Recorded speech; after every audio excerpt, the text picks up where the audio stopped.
এভাবে চলতে পারি না, আমরা এভাবে চলতে পারি না। আমি আমার মেয়েদেরকে এই দেশে আমি বড় করতে চাই। আমাকে আপনারা বাধ্য করবেন না আমি আমার বাচ্চাদের নিয়ে যাতে চলে যাই।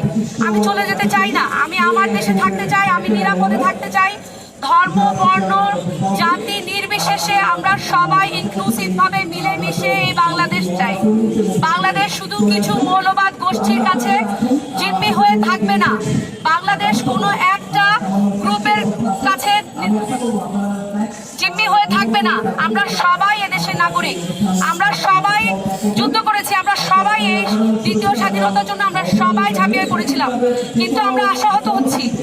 দিনে দিনে দিনে আমাদের আশাহত হচ্ছে, আমরা আর নিতে পারছি না।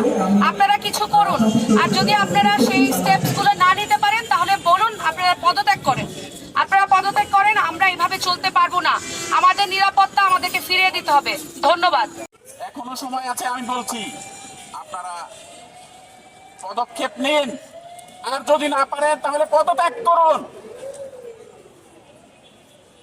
আমরা চাই আমাদের রাষ্ট্র নিরাপদ একটা সমাজ। বাংলাদেশ পাবলিক একাডেমির মোটো হচ্ছে ইনক্লুসিভ এবং সকলকে নিয়ে সুন্দর একটা সমাজ বিনির্মাণ। আমরা সেই পদক্ষেপে এগিয়ে যাব। আপনারা রাষ্ট্রের যারা দায়িত্বে আছেন তাদেরও রেসপন্সিবিলিটি আছে, জনগণের কাছে জবাবদিহি করতে হবে আপনাদের। ভুলে যাবেন না, ইতিহাস কাউকে ক্ষমা করে না। আপনি বসে বসে, আমরা বলবো জনগণের ভাষায়, আঙ্গুল চুষছেন রাষ্ট্রের টাকা নিয়ে। কি করছেন আপনারা?